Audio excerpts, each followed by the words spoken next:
Dear students, in this video, let us consider the topics coming under Unit 1 of Paper 6.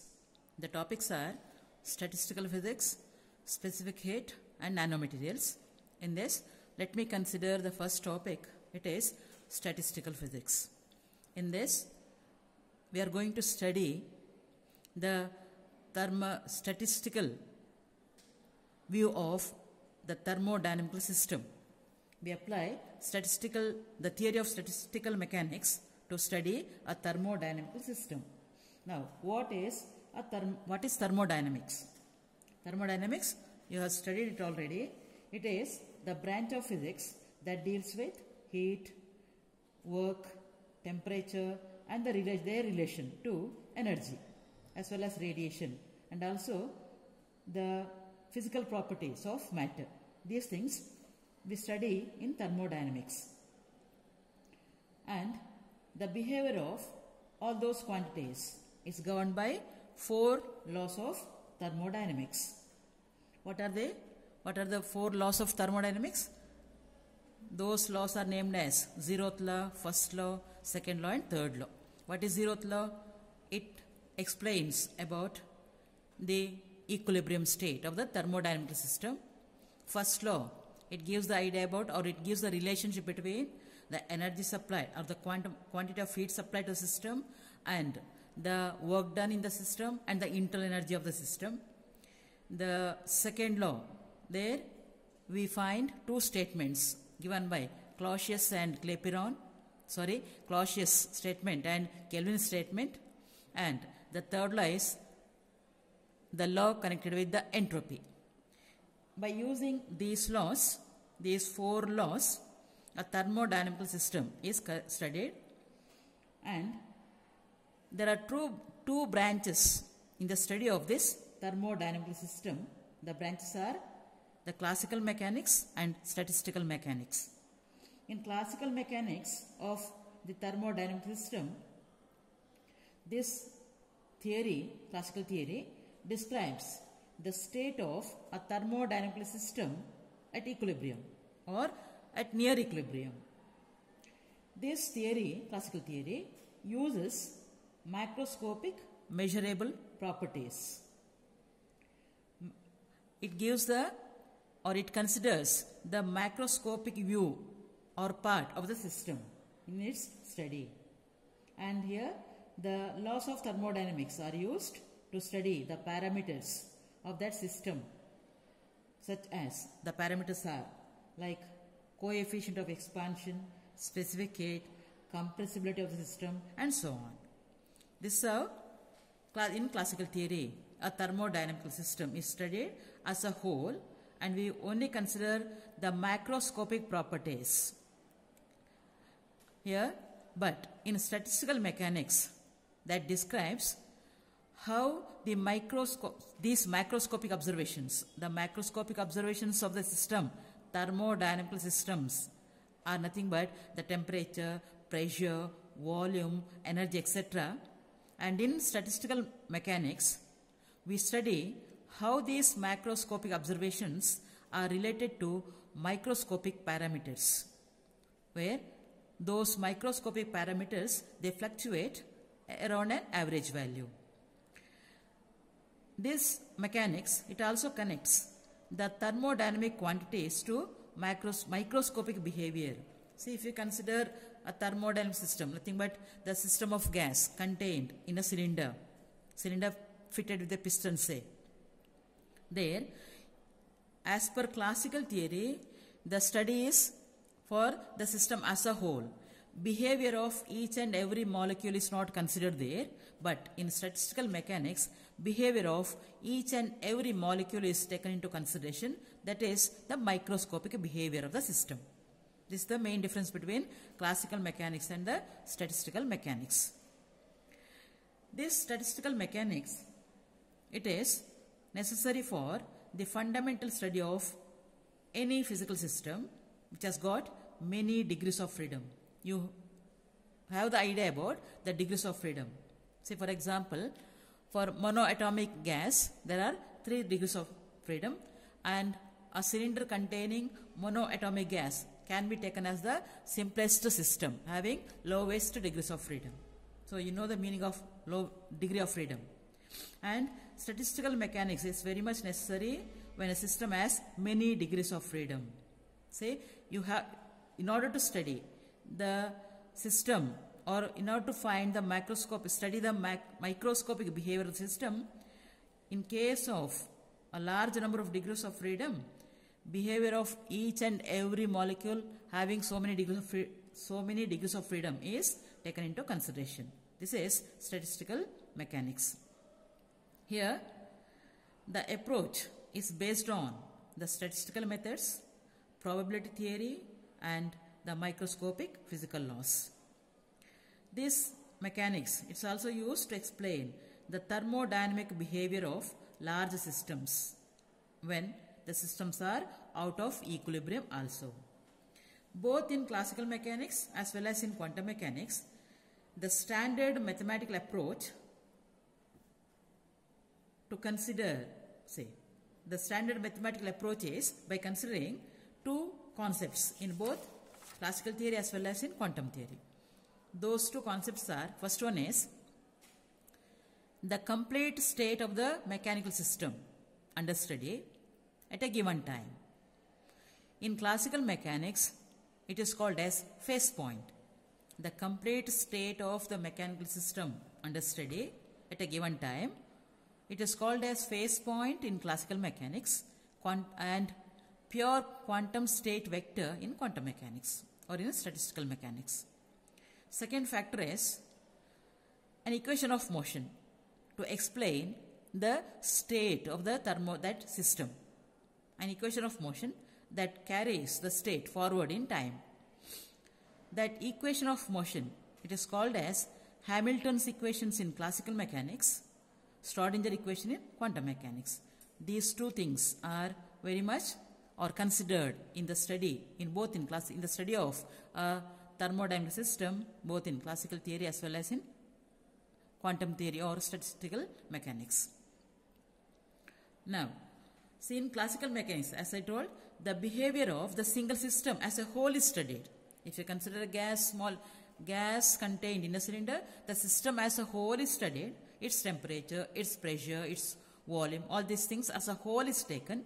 Each and every molecule is not taken into consideration, but in statistical mechanics, the behavior of each and every molecule, particle of that system is considered, and that system is called as the ensemble, statistical ensemble.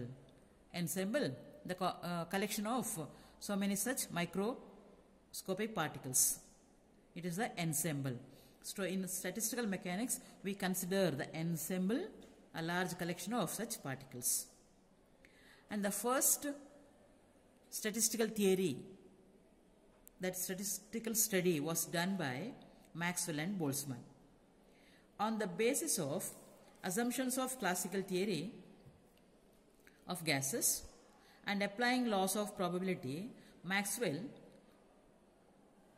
derived the law of distribution of speeds among the molecules for the ideal gas in thermal equilibrium in the year 1859. The first study was done by Maxwell. Later in 1872, Boltzmann derived the equations called as transport equations.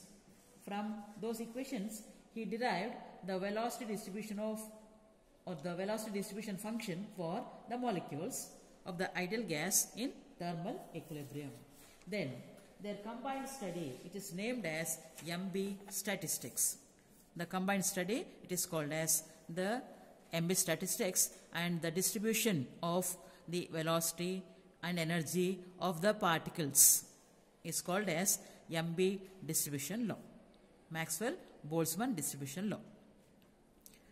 Here in their study in MB statistics, Maxwell and Boltzmann assumed the assemblies of particles which are in thermal equilibrium. So this is one of the factors of MB statistics.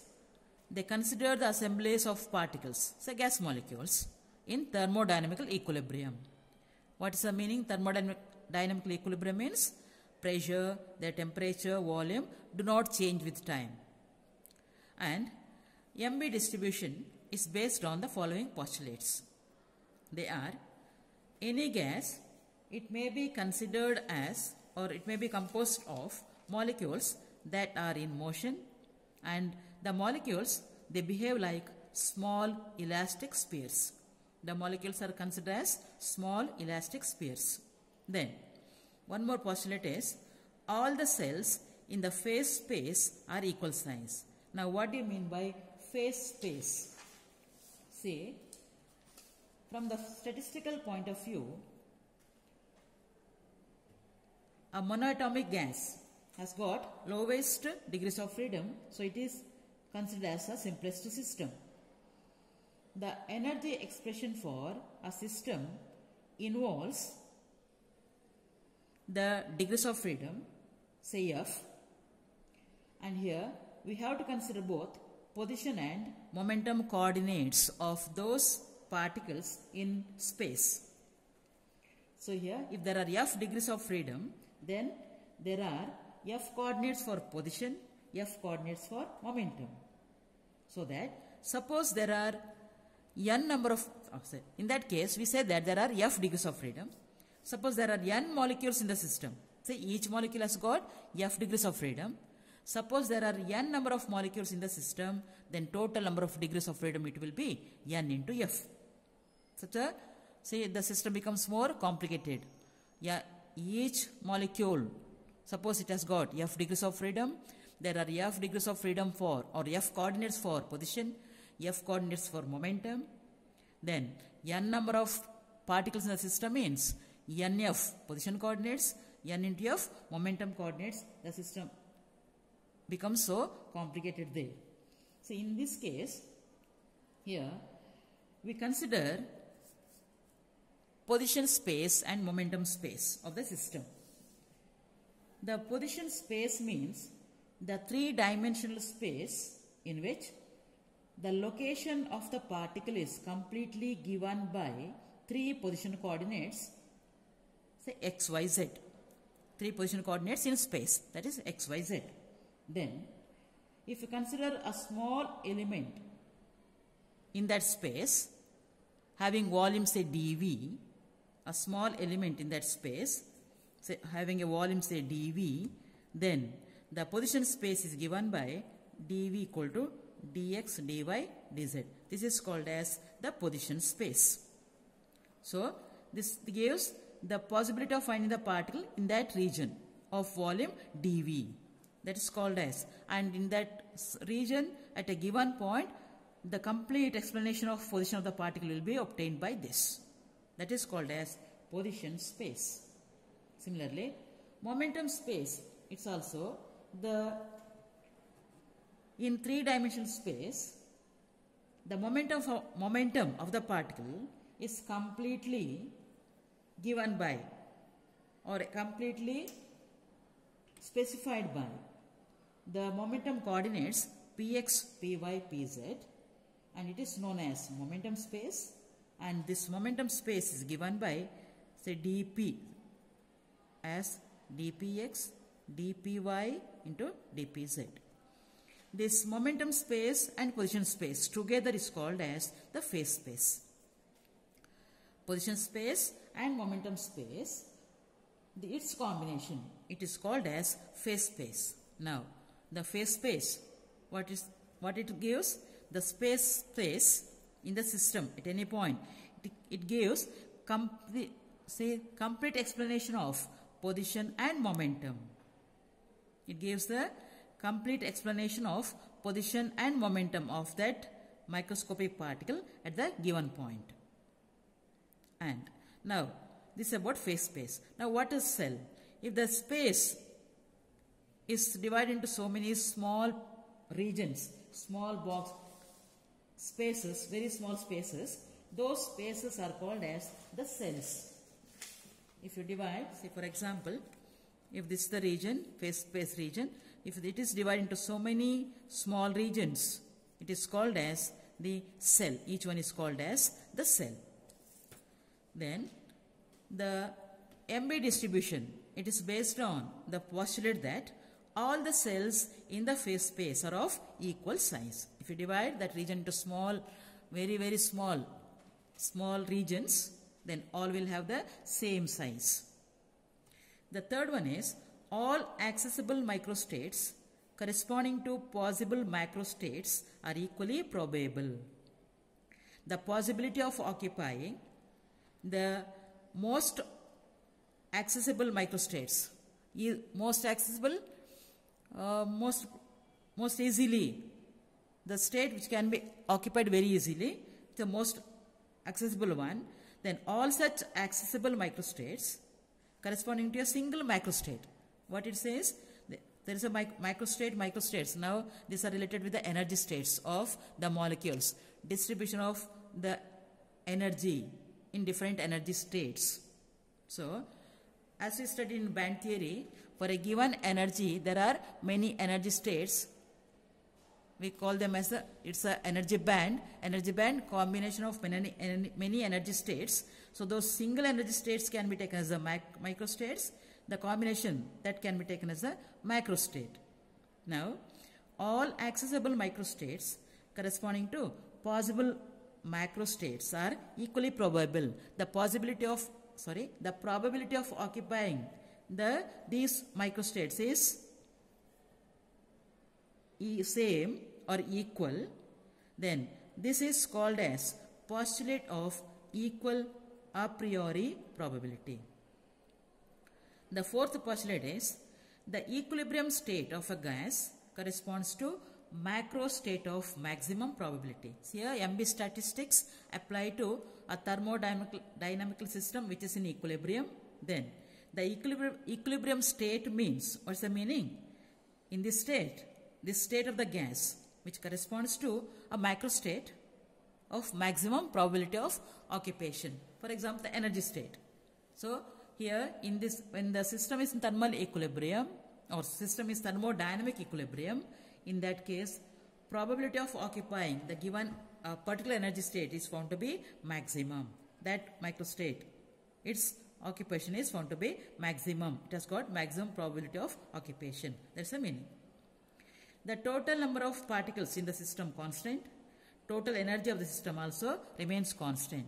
These are the postulates of MB statistics. Based on this, Maxwell and Boltzmann had derived the expression for most probable energy state and given the expression for energy distribution of the particles in a given energy state also. Now, according to MB statistics, the gas molecules are treated as indistinguishable particles. Sorry, distinguishable, not indistinguishable, distinguishable. You can distinguish one particle from the other. It is possible to identify. If you consider a large ensemble, a large assembly of particles, say molecules, then according to MB statistics, it is possible to distinguish each and every molecule of the gas. Can easily identify which particular molecule has occupied the given energy level, one energy level, which one occupied the other one. In this way, it is easy to distinguish one particle from the other. This is according to MB statistics. So here in this paragraph, what it explains is about the distribution of the molecules or the particles in a system, not the molecule, particles in the system in the cell. As I told, in the phase space, see, if you divide the system into many small cells, the boxes, they represent the cells, then according to MB statistics, the particles are distinguishable. Suppose the number of particles available is less compared to the number of cells. Number of particles less compared to number of cells. In that case, there is no chance of two particles occupying a single cell.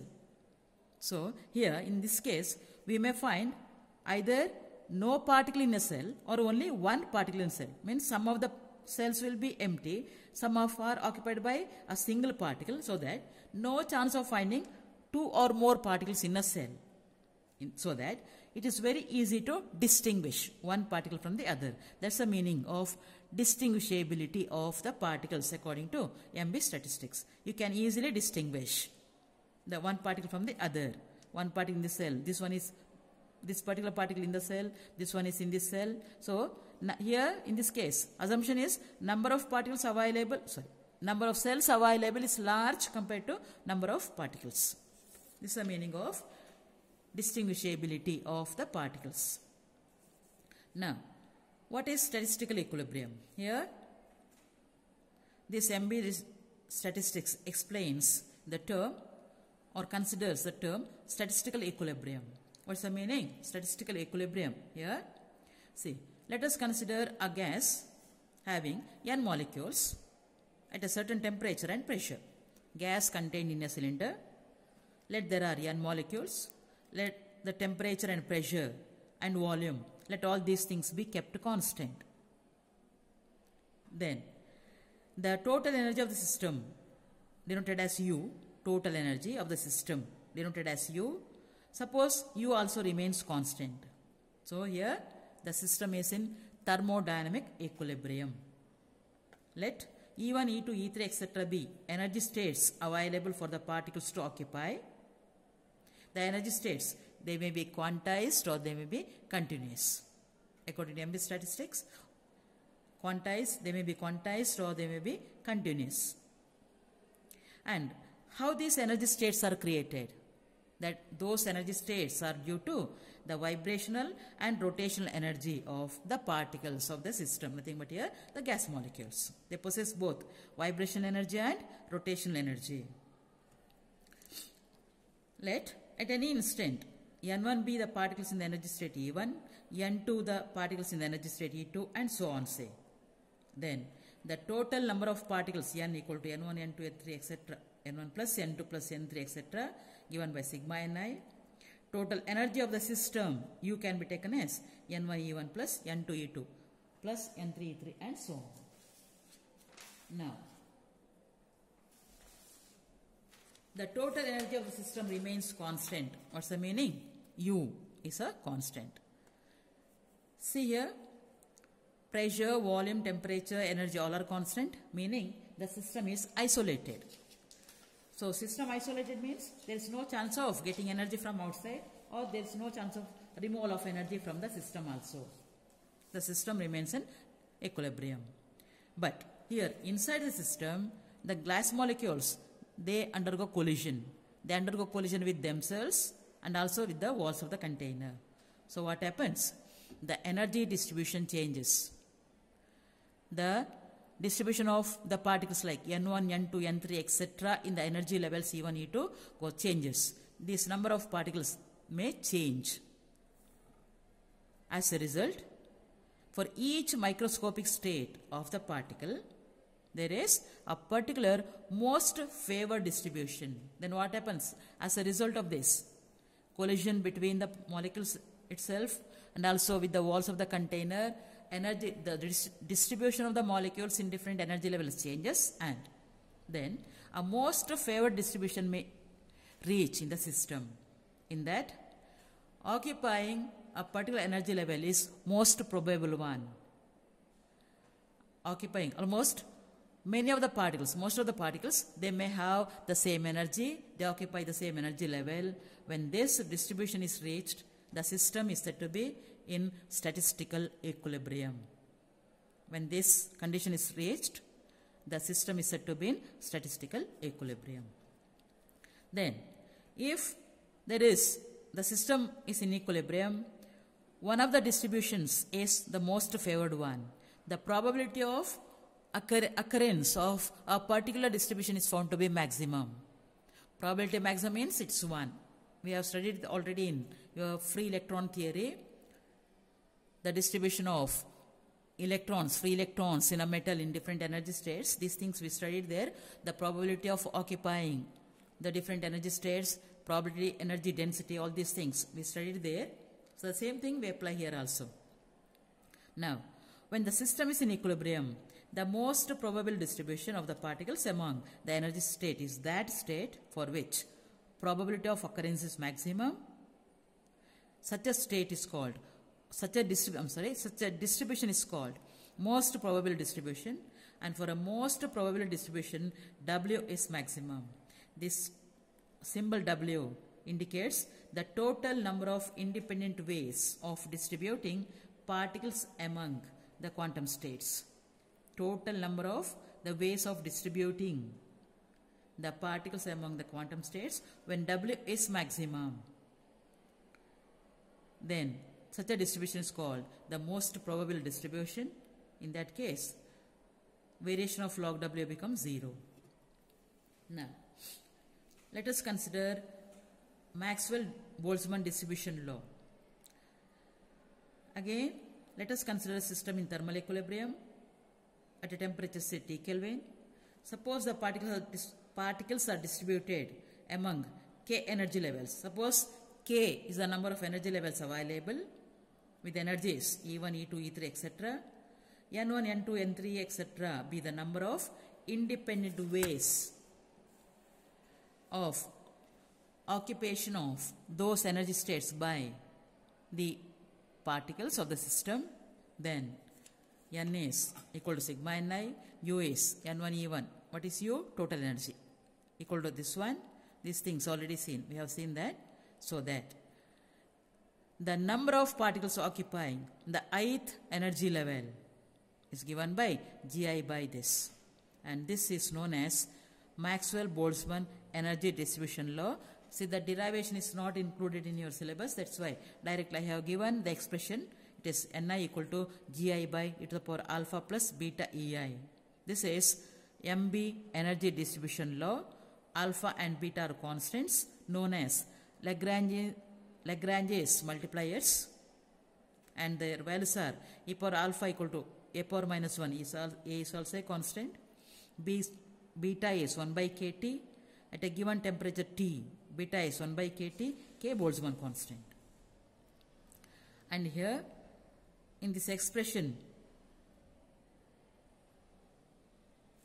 e to the power the quantity here beta Ei, it can be taken as e to the power beta is 1 by kT, so that this can be taken as e to the power alpha into e to the power Ei by kT. When you take that one to the numerator, the expression becomes this. Here the term e to the power minus Ei by kT, beta is 1 by kT, so Ei by kT, this is known as Boltzmann factor.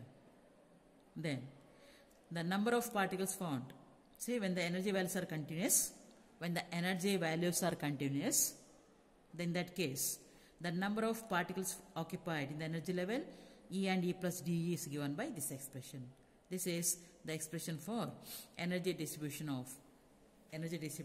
of the particles as per MB distribution law. This is about Maxwell-Boltzmann statistics. That is, and Maxwell-Boltzmann statistics, it's also treated as the classical statistics. With this, I stop here.